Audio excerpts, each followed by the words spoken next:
대선을 부탁해 시작해 보겠습니다. 오늘 최수영 정치평론가 모시고 민심의 흐름과 대선의 판도 분석해 보겠습니다. 안녕하십니까? 안녕하세요.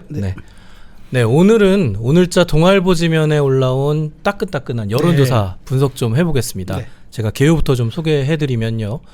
동아일보가 리서치앤리서치에 의뢰해서 4일과 5일 이틀간 전국 성인 1013명을 대상으로 전화 면접 조사를 진행했습니다. 자세한 내용은 중앙선거 여론조사 심의위원회 홈페이지를 참고하시면 되고요. 이제 가장 중요한 3자 대결 결과부터 좀 보겠습니다.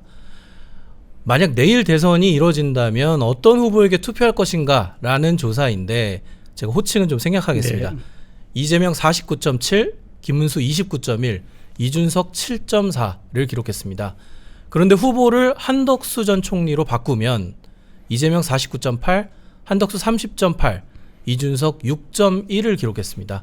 이런 3자 대결 결과 좀 총평 어떻게 보시는지요? 네, 제가 이걸 보면서 느낀 것은 선거는 세 가지 요인이 있습니다. 예. 인물과 구도와 이슈. 이게 이제 선거의 3대 요소라고 하지 않습니까? 그렇죠. 그렇다면 여전히 이슈와 구도 싸움에서 지금 보수 진영이 밀리고 있다. 이게 지금 이 여론조사의 첫 지표고요. 두 번째가 3자 구도로 갈 경우에는 필패라는 이야기입니다. 네. 그런 측면에서 겨우 이제 후보가 보수 진영이 단일화가 되면은 한번 해볼 만하다. 왜냐하면 지금 양쪽의 총합, 그러니까 이제 그 이재명 후보는 한 49 정도가 다 나옵니다. 그런데 이제 그 김문수, 이제 그 이준석, 그다음 한덕수, 이준석 다 총량을 대입했을 때 37 정도가 나오는데 이거는 이제 사실 양자 구도면은 유권자 이동성이 발현될 수 있기 때문에 이 지점에서 어쨌든 여권이 다자 구도로 갈 경우에 선거가 어려울 수밖에 없다. 이것을 보여주는 지표라고 봅니다. 그러니까 김문수, 한덕수 단일화를 해도 3자 구도가 돼도 안 되고 그 이후에 또 한 번의 뭔가가 있어서 그렇죠. 양자 구도가 돼야 해볼 만하다. 현재 이 지표는 바로 그것을 보여주고 있는 수치라고 봅니다. 그렇군요. 네. 네, 여론조사를 보면 이재명 후보는 파기환송심 결과에서 유죄치로 지금 결과가 나왔는데도 그렇죠. 불구하고 여전히 오차 범위 내에서 앞서는 결과가 나왔거든요. 네. 여론에 별 영향이 없는 것 같아요. 그러니까 이게 이렇게 봐야 됩니다. 이재명 후보의 사법 리스크는 우리 국민들이 정말 귀가 아프도록 들은 얘기 아닙니까? 그러다 보니까 이제는 변수가 아닌 일종의 선반영된 기성 이슈로 봐야 된다. 그러니까 디폴트 값이 그렇죠. 돼버렸다는 그렇게 돼버렸죠. 네. 우리 정치학 이론에 가스 빼기 이론이라는 게 있습니다. 가스빼기요? 그러니까 가스가 계속 분출되다 보면 나중에 남는 게 없는 거죠. 발화성이 없다는 얘기입니다. 그럼 이 얘기는 이재명 후보에게 닥친 이 사법 리스크, 실질적으로는 중도층에는 미세한 영향은 있겠지만 현실적으로 나타난 대세론에는 아직까지 큰 영향을 끼치지 못한다. 이렇게 봐야 될 것 같습니다. 여기서 이제 하나 중요한 게 사실 오늘 조사 결과에 있어서 이 부분이 많이 회자될 것 같은데 김문수, 한덕수, 김문수 네. 3자 대결 결과가 그렇게 크지가 않아요. 네, 맞아요. 이게 좀 어떻게 봐야 될까요? 저도 이 부분에서는 약간 의외성이 있었는데 결국 이렇게 봐야 될 것 같아요. 그렇다면 이제 이 부분은 보수 단일화 효과의 어떤 컨벤션이 별로 없었다. 네. 그러다 보니까 양쪽 두 후보의 지지층이 겹치는 얘기가 많았잖아요. 예. 그러다 보니까 시너지 효과도 없고 상승 효과도 없을 것이고 이질적 결합의 효과가 없다. 즉 이종교배를 해야 뭔가 이게 상승 효과가 있는데 이게 안 되는 경우다. 그러다 보니까 김 후보가 어쨌든 캠페인 과정에서 보여줬던 한덕수 후보와의 단일화론을 계속 외쳤던 이런 것들이 사실상 말하자면은 김 후보가 지금 버티는 근거가 바로 여기에도 있지 않을까. 네. 저는 그렇게 생각합니다. 그렇죠. 네. 다음 조사 좀 보면 만약 단일화가 성사 안 돼서 이렇게 다자구도로 선거가 펼쳐졌을 네. 때 대선 후보 선호도를 좀 물어봤습니다. 네. 그러니 보면 이재명 47.9, 김문수 15.9, 한덕수 13.9, 이준석 4.7 이렇게 나왔습니다. 네. 이게 아까부터 말씀해 주셨지만 단일화를 안 하면 필패할 수밖에 없겠네요. 그렇죠. 이 지표도 그걸 보여주지만 우리가 왜 선호도라는 것을 이제 우리가 왜 중요시하게 여론조사에서 보냐면 선호도가 또 다른 의미에서 호감도입니다. 호감도가 뭐냐?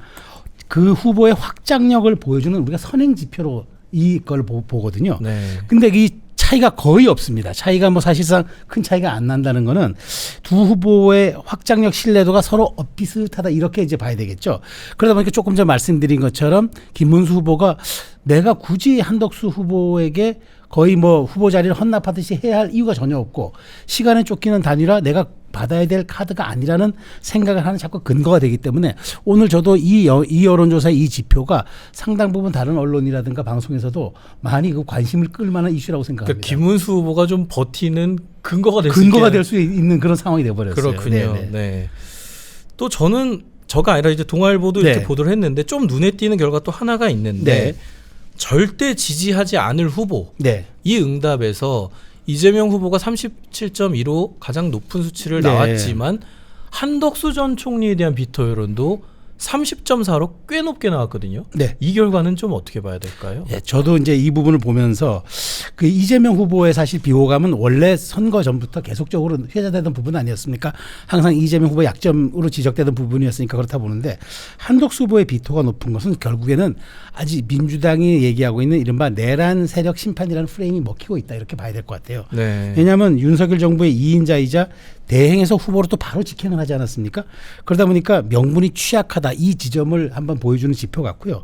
또 하나 이제 무당층과 진보층에서 비토 정서가 높아요. 이 부분은 한 후보가 지금 늘 주장하고 있는 확장력에 대한 소구력 이 얘기가 자꾸 나오는데 과연 이것이 가능할 것인가? 물론 나중에 진영 대결을 갔을 때는 저희가 또 다른 이제 단일화돼서 지표로 봐야 되겠지만 현재까지 유의미하게 보여주는 지표에서 한덕수 후보에 대한 무당층과 중도의 비토 정서가 있는 것으로 그렇게 네. 해석해야 될 것 같습니다. 이제 본격적으로 좀 단일화 얘기를 해보겠습니다. 네. 그 김문수 한덕수 전 총리에 대한 단일화 결과인데요. 네. 일단 단일화에 찬성한다는 의견이 42.9. 네. 근데 반대한다는 의견도 35.8로 제법 많이 나왔어요. 네. 이런 결과는 좀 어떻게 보시는지요?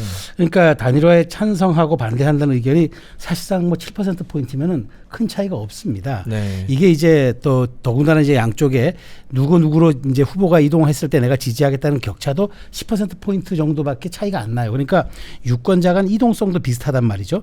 그러면은 두 후보 모두 국민의힘 지지층과 민주당 지지 못하는 중도 유보층을 거의 흡수했는데 그런데 말하자면 관망하고 있는 관망층에서는 과연 이 부분에 대해서 아직도 흡입력을 보여주지 못하고 있다. 네. 그런 측면에서 지금 이재명 후보가 최근 들어서 이제 굉장히 사법부에 대한 강성 발언을 쏟아내고 있는 것도 이런 점들을 고려한 게 아닐까. 설령 단일화가 돼도 어떤 이렇게 말하자면 지금 감동과 명분이 없는 이런 단일화에 대해서 비토 정서가 있는 것을 감안해서 조금 더 센 발언으로 나가는 것이 아닐까. 저는 그렇게 분석을 합니다.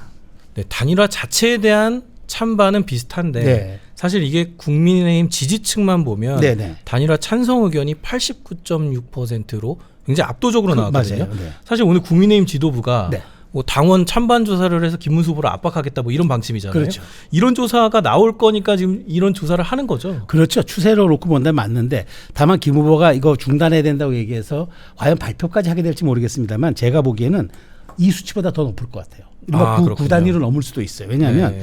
이번 질문은 사실상 어찌 보면은 예고성 혹은 결론 도출성 질문이기 때문에 실제로 조사하면은 사전 인식하는 포인트가 높아서 결국 저는 90이 넘을 수도 있다. 이런 측면에서 놓고 보면은 김문수 압박 카드로 쓰기에는 유용한데 이게 더 큰 거부감을 불러일으킬 수도 있어서 양날의 검이 될 수도 있겠다. 양날의 검이 될 수도 있다. 네, 알겠습니다. 이번엔 이준석 후보 얘기를 약간 해보겠습니다. 네. 3자 대결에서 한 6에서 7% 네. 정도 지지율을 기록했거든요. 네.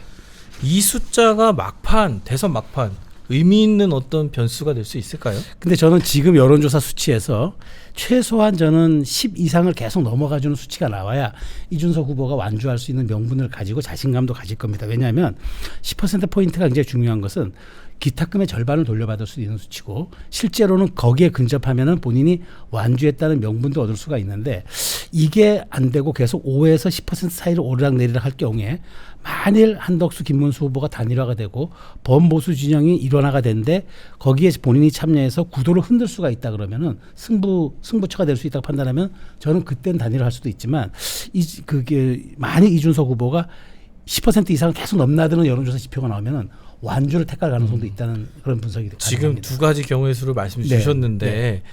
이 단일화의 내용에 실망한 여론이 네. 약간 이준석 쪽으로 간다든지 그렇죠. 아니면 이후에 오히려 더 단일화 후보 보수 단일화 후보 쪽으로 몰린다든지 이 두 가지 경우일 수가 있잖아요. 그렇죠. 그 중에 조금 어느 쪽을 좀 높게 예상하시나요? 저는 전자가 가능성이 있다고 봐요. 이준석 그런가요? 후보가 이 말하자면 그때 지난 총선에서는 이른바 민주당이 지민비조, 지역구는 민주당, 그 다음에 이제 비례는 조국혁신당 이래서 굉장한 재미를 보지 않았습니까? 네네. 마찬가지예요. 이번에 만일 이준석 후보가 그러니까 이 단일화가 뭐 성사되지 않거나 혹은 뭐 삐그덕거릴 때 거기에서 실망한 그 지지층 이탈하는 방파제 역할, 저수지 역할을 할 수도 있어서 그 점이 조금 더 저는 가능성이 높지 않을까라는 생각이 듭니다. 내용이 길어지면 길어질수록 그런 이준석 쪽으로 좀 이탈하는 표가 나올 것이다. 그렇죠. 그런 포기하기는 전망이시죠? 어렵지만 그나마 여기에 대안적 지지를 보낼 수는 있겠다 하는 네. 생각은 듭니다. 네, 이제 국힘의 당심 얘기를 좀 해보겠습니다. 네. 왜냐하면 이게 사실 단일화하는 방식으로 하나 책될 때 가능성이 높기 때문에 저희 조사 다음을 보면 단일화 후보 적합도 지지도에서 김문수 후보가 25.9 네. 그리고 한덕수 총리는 27.6 오차 범위 내에 있었는데 네. 국민의힘과 무당층만 보면 한덕수 총리가 46% 김문수 후보는 25.8% 오차범위 밖으로 네. 이기거든요. 이것 때문에 지금 김문수 후보는 DJP 연합처럼 단판으로 하자 이러고 있고 네. 당 지도부는 원샷으로 여론조사를 하자 이러고 있는 거죠. 네, 서로 전략이 다른 건데 네. 이번 경선에서 김 후보에 대한 두 지지층이 있었잖아요. 국힘과 무당층. 근데 이제 여기에서 김 후보가 워낙 단일화에 대한 수용성을 높게 밝혔기 때문에 그 후과로 봐야 한다. 그래서 이 두 지지층은 그러니까 국민의힘 지지층과 무당층은 결국 경선을 최종으로 인식하지 않았고 한덕수 기용을 염두에 두었기 때문에 저는 이런 지금 수치가 나오고 있다. 그래서 이걸 가지고 지금 국힘 지도부는 이제 김 후보를 압박하는데 김 후보 입장에서 과연 그 이 수치만 가지고 수용성을 또 수용할 것인지 네. 이 부분은 제가 보기에 그렇게 녹록지는 않아 보입니다. 알겠습니다. 오늘 뭐 여러 언론들이 사설도 썼지만 네. 이렇게 후보 확정하자마자 이렇게 후보 흔들기는 하는 국힘 지도부나 뭐 경선 때 단일화에 대해서 굉장히 적극적이었다가 후보가 된 뒤에 지금 약간 좀 온도차가 나는 예, 후보나 예. 뭐 도끼인 객끼이다 이런 말도 네, 있지만 네. 최종적으로 좀 전망을 한번 해보겠습니다. 이게 한덕수 김문수 단일화가 될까요? 그리고 11일 전에 될지 후에 될지 여기까지 좀 한번 여쭤보겠습니다. 지금 추세로 보면 11일은 어렵다고 저도 봐요. 왜냐하면 네. 김문수 후보가 지난번에 보니까 이제 지금 하는 걸 보니까 바로 이제 단일화 압박이 들어오니까 대구행을 택해서 1박 2일을 합니다. 이 얘기는 뭐냐면 내 지지층과 지지 기반에 가서 자기가 한번 승부를 걸어보겠다. 혹은 배수의 진을 치겠다. 이런 지금 메시지를 보내고 있는 거기 때문에 실질적으로 시간에 쫓기는 단일화는 수용하기가 좀 쉽지 않아 보이고 결국 지난번 안철수 윤석열 단일화도 사전 투표 직전에 했는데 효과를 거뒀다는 그런 아마 실체적 그 근거는 없지만 그런 주장을 가지고 아마 버틸 가능성이 높아서 11일 내 단일화는 국힘 지도부와 한덕수 후보 측이 원하는 것 같지만 실제 성사 가능성은 저는 40%고 그 다음으로 넘어갈 것을 저는 한 60%로 전망합니다. 반면 또 이런 전망도 있습니다. 이 김문수 후보가 후보 등록을 하고 나면 이제 한덕수 전 총리는 이제 당의 어떤 지원을 받기 어렵고 결국 뭐 자금 문제 이런 것 때문에 뭐 드롭할 수도 있다. 뭐 이런 예상도 있거든요. 어떻게 네. 보시나요? 현실적인 얘기입니다. 사실 실질적으로 기호 2번을 달지 못하면은 국민의힘 입장에서는 후보를 내지 못하는 것과 똑같은 효과를 내기 때문에 지원할 수도 없고 인력을 줄 수도 없고 돈도 안 돼요. 그러다 보니까 한 후보가 그렇다면 기호 몇 번을 할지 모르겠습니다만 히읗으로 시작하기 때문에 항상 후순일 겁니다.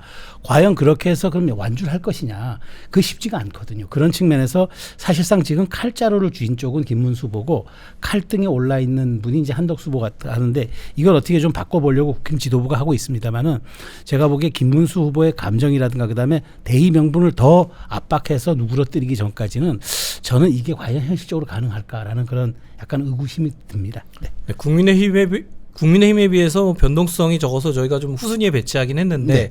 사실 중요한 변수 중 하나가 이재명 후보의 대법원 판결을 유권자들이 많이 응답을 하셨어요. 네. 이번 대선의 변수 중에 가장 크다 이렇게 말씀을 하셨는데 네. 특히 이재명 후보가 파기환송심에서도 유죄 판결을 받으면 대선에 출마해야 한다는 응답이 49.8이지만 출마하지 말아야 한다는 응답도 48.1로 나왔거든요. 네. 상당히 높습니다. 여기에 네. 대해서는 좀 어떻게 보시나요? 그게 비슷한데 저는 중도층에는 이게 반응이 있을 거라고 봐요. 그러니까 이런 수치들은 양쪽 진영이 최대 결집해가지고 보호해줘야 한다, 방어해줘야 한다, 아니면 이쪽에서는 심판해야 한다 이런 기제가 작동하는 건데 이 또 정치 이론 중에 손실 회피 이론이라는 게 있습니다. 이게 뭐냐면 자신의 가장 중요한 것을 잃기 싫어하는 마음들을 얘기하는데 지지층은 강화 효과가 저는 있을 거라고 봐요, 분명히. 근데 중도층에는 이렇게 불안정한 후보를 우리가 찍어도 될까? 혹은 이런 부분들이 또 나중에 또 대통령에 대한 또 탄핵 혹은 뭐 지휘 박탈로 이어져 가지고 또 대선이 있는 것 아니야, 이런 불안감들을 자극할 때